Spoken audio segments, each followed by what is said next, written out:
ताकि स्टमक में क्या हो, एसिडिक पीएच या मीडियम क्रिएट हो जाए और पेप्सिनोजन अपने एक्टिव फॉर्म में कन्वर्ट हो जाए ताकि प्रोटीन्स का डाइजेशन शुरू हो पाए। ह्यूमन न्यूट्रिशन में बेटा सलाइवरी अमाइलेज, आप सबको पता है कि हमारे पास 3 पेयर्स ऑफ सलाइवरी ग्लैंड्स होती हैं, उनसे क्या निकलता है, सलाइवा। सलाइवा में क्या होता है, सलाइवरी अमाइलेज एंजाइम होता है, उसका क्या काम होता है वो आपको बताना है। हेलो बच्चा party, this is Vibhuti Khare, your science educator. Welcome to my channel science club by Vibhuti ma'am.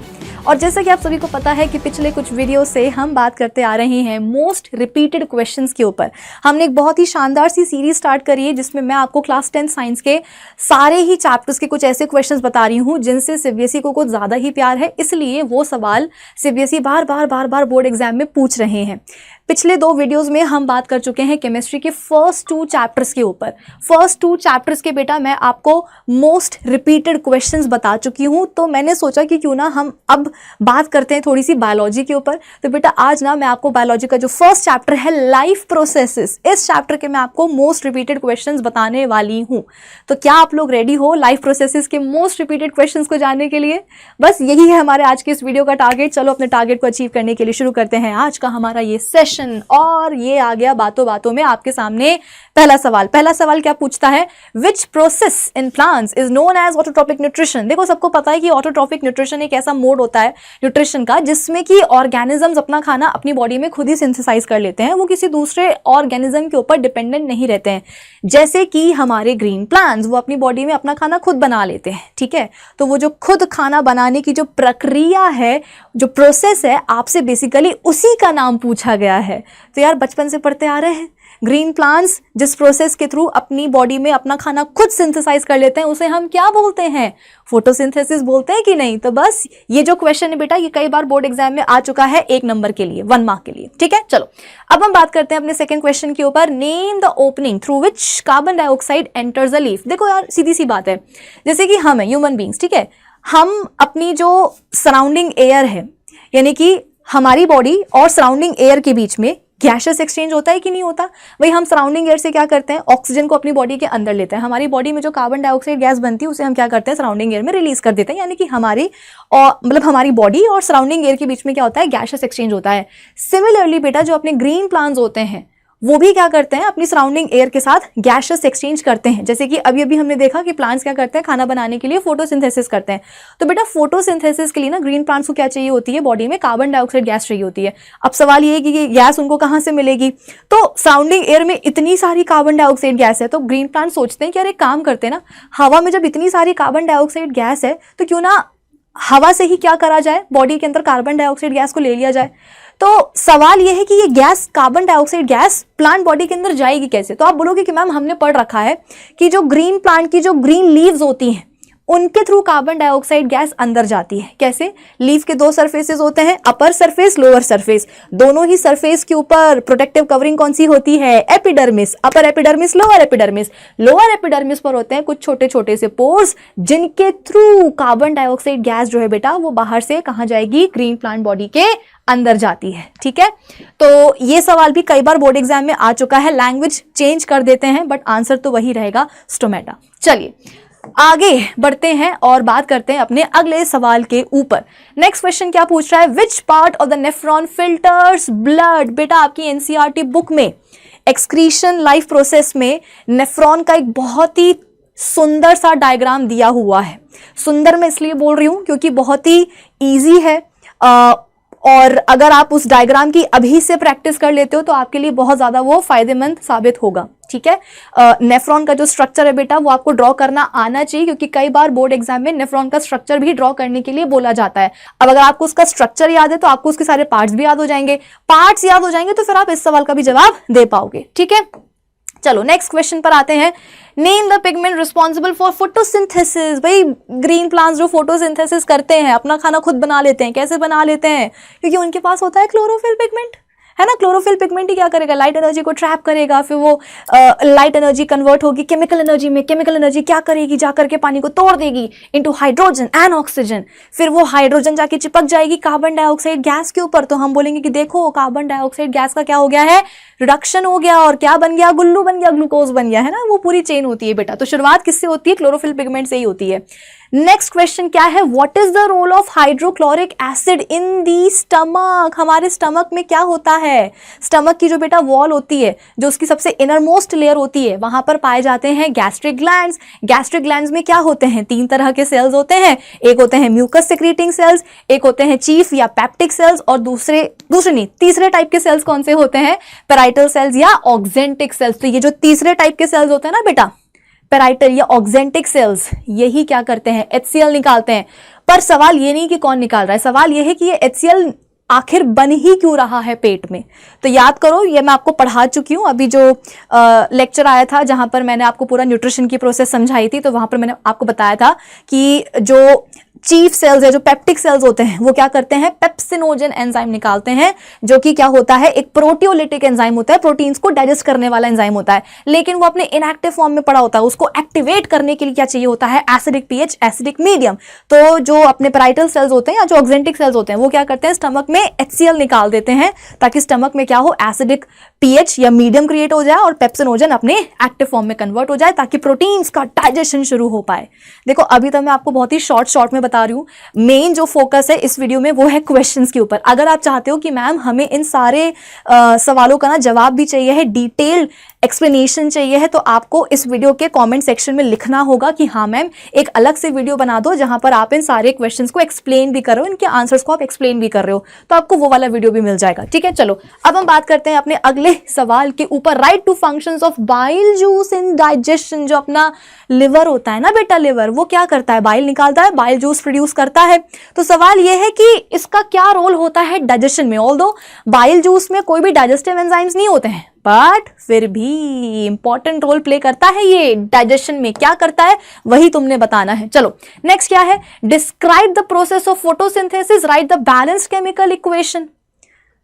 Photosynthesis की प्रोसेस कैसे होती है तुमको मैंने अभी अभी शॉर्ट में बताया था, वो क्लोरोफिल वाले क्वेश्चन में। ठीक है, उसी को थोड़ा सा इलैबोरेट करके लिख देना।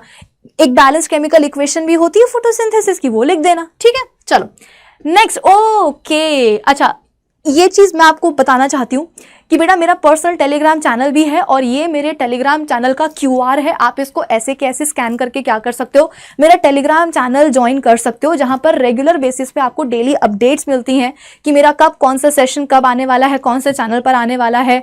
जितने भी लेक्चर्स होते हैं, चाहे वो लाइव हो चाहे वो रिकॉर्डेड हो, सारे लेक्चर्स के जो नोट्स हैं, PDF हैं, वो आपको मेरे टेलीग्राम चैनल पर ही मिलते हैं। तो आप जल्दी से जाकर के क्या करो, मेरा टेलीग्राम चैनल ज्वाइन कर लो। अगर QR से नहीं कर पा रहे हो तो कोई दिक्कत की बात नहीं है, इसी वीडियो के डिस्क्रिप्शन में मेरे पर्सनल टेलीग्राम चैनल की लिंक भी डली हुई है, आप उस लिंक से भी चैनल को ज्वाइन कर सकते हो, बस कर देना है। ठीक है, और हाँ इस वीडियो को आपको लाइक करना है, अपने बाकी सारे फ्रेंड्स और क्लासमेट्स में शेयर भी करना है। ये नहीं कि मैम हम आपसे प्यार तो बहुत करते हैं, अच्छा हुआ आपने अपने चैनल पर पढ़ाना शुरू कर दिया लेकिन शेयर नहीं कर रहे हैं। बेटा आप अपना प्यार मुझे ऐसे ही दिखा सकते हो कि जो भी वीडियो आ रही है आप उसको पूरा देखो, उससे पढ़ो, उसको समझो, लाइक करो और वीडियो को शेयर भी करो। ठीक है, चलो अगले सवाल पर आते हैं। What is the function of the following in human nutrition. Human nutrition में बेटा सलाइवरी अमाइलेज, आप सबको पता है कि हमारे पास 3 पेयर्स ऑफ सलाइवरी ग्लैंड्स होती हैं, उनसे क्या निकलता है, सलाइवा। सलाइवा में क्या होता है, सलाइवरी अमाइलेज एंजाइम होता है, उसका क्या काम होता है वो आपको बताना है। विलाय स्मॉल इंटेस्टाइन की जो लाइनिंग होती है वहां पर कुछ फिंगर लाइक प्रोजेक्शंस पाए जाते हैं। कौन मुझे बार बार मैसेज कर रहा है, मैं उसको ब्लॉक कर दूंगी। ठीक है, ठीक है, तो स्मॉल इंटेस्टाइन की जो लाइनिंग होती है बेटा वहां पर कुछ फिंगर लाइक प्रोजेक्शंस पाए जाते हैं, जिन्हें हम क्या बोलते हैं, वेलाई। इनका क्या काम होता है वो आपको बताना है। लार्ज इंटेस्टाइन का क्या रोल होता है न्यूट्रिशन में वो बताना है, और एनाल स्फिंक्टर का क्या रोल होता है ये भी आपको बताना है। चलिए नेक्स्ट क्वेश्चन क्या है, why is respiration considered as an exothermic process. Exothermic process क्या होती है बेटा, जिसमें कि हीट एनर्जी रिलीज होती है। कि प्रोसेस हुई तो प्रोसेस के एंड में क्या हुआ, जो बना सो बना, मतलब जो प्रोडक्ट्स बने सो बने, साथ में ढेर सारी हीट एनर्जी भी इवॉल्व हुई है। तो रेस्पिरेशन को एक्सोथर्मिक प्रोसेस क्यों बोलते हैं ये आपको बताना होगा, रीजन देना होगा। चलिए next, what are the differences between aerobic and anaerobic respiration. यार ये तो इतना प्यारा, मतलब इतना प्यारा सवाल है कि मैं तुम्हें क्या बताऊं। इस पे तुम जितने चांद सितारे लगाना चाहो तुम लगा सकते हो। कई बार CBSE में पूछा जा चुका है कि भाई एरोबिक रेस्पिरेशन क्या होता है, एनारोबिक रेस्पिरेशन क्या होता है। अच्छा कभी कभी क्या होता है बेटा, लैंग्वेज चेंज हो जाती है। लैंग्वेज चेंज हो जाती है कि बताओ हमारे बॉडी सेल्स में जो है ना रेस्पिरेशन की प्रोसेस कैसे होगी, और अगर कोई इंसान विगरस एक्सरसाइज कर रहा है तो उस समय उसकी जो स्केलेटल मसल सेल्स है उनमें रेस्पिरेशन की प्रोसेस कैसे होगी। तो लैंग्वेज चेंज हो जाती है, बट तुम्हें बताना क्या होता है, एरोबिक और एनारोबिक रेस्पिरेशन ही होता है कि अगर ऑक्सीजन सफिशिएंट क्वांटिटी में अवेलेबल है तो फिर ग्लूकोज किस तरीके से उसका ब्रेकडाउन होगा, उसका फेट क्या होगा, या अगर ऑक्सीजन नहीं है या उसकी कमी है तो फिर ग्लूकोज का क्या फेट होगा। तो अल्टीमेटली तुम्हें एरोबिक और एनारोबिक रेस्पिरेशन ही बताना होता है। ठीक है, लैंग्वेज चाहे कुछ भी हो लेकिन पॉइंट तो वही रहेगा, कान ऐसे पकड़ो या ऐसे पकड़ो, पकड़ना तो कान ही है। Next, draw a labelled diagram of human digestive system, explain the process of digestion in mouth, stomach and small intestine. ये 5 नंबर का सवाल बेटा कई बार बोर्ड एग्जाम में आ चुका है, क्या पता जब तुम इस बार बोर्ड एग्जाम देने जाओ तो वहां पर भी तुम्हें ऐसा सवाल मिल जाए। तो तुम्हारी एनसीईआरटी बुक में ह्यूमन डाइजेस्टिव सिस्टम दिया हुआ है, डायग्राम दिया हुआ है, फिगर दिया हुआ है, तुम उसे बना सकते हो। ठीक है, और अगर नहीं तो मैं तुम्हें सिंप्लीफाइड जो डाइजेस्टिव सिस्टम का डायग्राम है वो तुम्हें मैं ड्रॉ करना सिखा दूंगी। ठीक है, और उसके अलावा ये प्रोसेस जो है पूरी बेटा स्टमक में, माउथ में, स्मॉल इंटेस्टाइन में जो होती है डाइजेशन की प्रोसेस, ये पूरी मैं तुम्हें एक्सप्लेन कर चुकी हूं कहां, पिछले वीडियोस में, है ना, जब अपन न्यूट्रिशन की बात कर रहे थे इन ह्यूमन बींग्स। चलो नेक्स्ट प्रोसेस क्या है, सॉरी नेक्स्ट क्वेश्चन क्या है, explain the process of urine formation in the body. Urine formation process कैसे होती है, बॉडी में यूरिन कैसे बनती है, कई बार पूछा जा चुका है, अच्छे से लर्न करके जाना है। ठीक है, बहुत जरूरी है ये क्वेश्चन, कई बार बोर्ड एग्जाम में आ चुका है, इस पे भी तुम जितने स्टार्स मार्क करना चाहो कर सकते हो।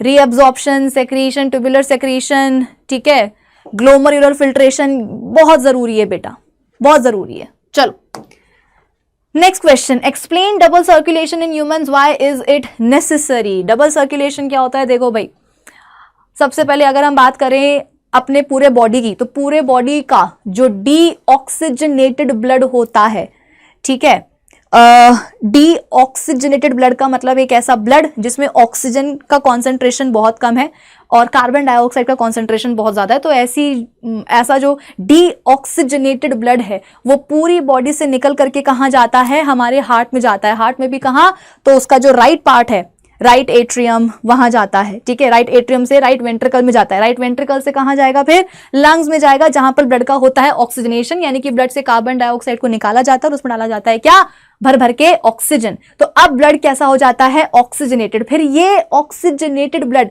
दोबारा से हार्ट में जाएगा, कहां जाएगा, इस बार लेफ्ट साइड में जाएगा, लेफ्ट एट्रियम से लेफ्ट वेंट्रिकल में आएगा, और लेफ्ट वेंट्रिकल से क्या होगा, ये पूरा ऑक्सीजनेटेड ब्लड पूरे बॉडी में सप्लाई कर दिया जाएगा, पंप कर दिया जाएगा। तो देखो एक साइकिल में क्या हुआ, हमारे हार्ट में 2 बारी ब्लड गया, राइट साइड में जो है डीऑक्सीजनेटेड ब्लड गया और लेफ्ट साइड में ऑक्सीजनेटेड ब्लड गया। तो एक साइकिल में हार्ट में 2 बारी एक साइकिल में हार्ट में 2 बारी ब्लड क्या हो रहा है, जा रहा है। तो इसे अपन क्या बोलेंगे, डबल सर्कुलेशन। एक साइकिल में अपने हार्ट में 2 बार ब्लड जा रहा है तो डबल सर्कुलेशन। अब तुमको मैंने शॉर्ट में एक्सप्लेन किया है ये, ठीक है। फिर उसके बाद में ये इसका क्या सिग्निफिकेंस है, क्यों जरूरी है ये डबल सर्कुलेशन, वो भी तुम्हें एक्सप्लेन करना होता है। ठीक है, 3 नंबर के लिए सवाल कई बार बोर्ड एग्जाम में बनता है। नेक्स्ट क्वेश्चन क्या है, draw and label the structure of nephron. ठीक है, नेफ्रॉन का स्ट्रक्चर आपको बोला जाता है और उसका फंक्शन क्या है, मतलब वो यूरिन फॉर्मेशन ही का काम होता है नेफ्रॉन का, तो वही तुम्हें एक्सप्लेन करना होता है। मैंने कहा ना सवाल की लैंग्वेज चेंज हो जाती है बट सिलेबस तो वही रहेगा, कॉन्सेप्ट तो वही रहेगा। नेक्स्ट क्वेश्चन देख लो, when we are injured and start bleeding it requires the loss of blood from the system to be minimized. What will happen if the blood loss is not stopped? Is there anything the system could do on its own to prevent the loss? कितना घुमा फिरा के सवाल पूछा गया है। Concept क्या लग रहा है यहाँ पर, जो ब्लड क्लॉटिंग होती है ब्लीडिंग को रोकने के लिए, वो तुमसे पूछा गया है कि बताओ भैया, है ना, ये जो बोला गया है, is there anything the system could do to on its own to prevent the loss, कि ब्लड लॉस को प्रिवेंट करने के लिए क्या हमारी बॉडी खुद से कुछ कर सकती है क्या? ऑफ कोर्स कर सकती है भैया। ब्लड क्लॉटिंग होती है कि नहीं होती है, तो तुमसे ब्लड क्लॉटिंग यहाँ पर पूछी जा रही है।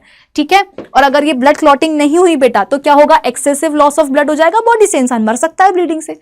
नेक्स्ट क्वेश्चन क्या है, which one of the following is not a function of artificial kidney. Artificial kidney से बेटा मतलब क्या है कि जब किडनी फेलियर हो जाता है तो इंसान को जो है डायलिसिस करवाना पड़ता है, तो डायलिसिस के ऊपर जो है इस तरह से एमसीक्यू भी बन जाता है और कभी कभी डायलिसिस को एक्सप्लेन करने के लिए भी वो प्रोसेस पूछी जाती है। तो डायलिसिस प्रोसेस को भी तुमको बहुत अच्छे से पढ़ करके जाना है, ठीक है।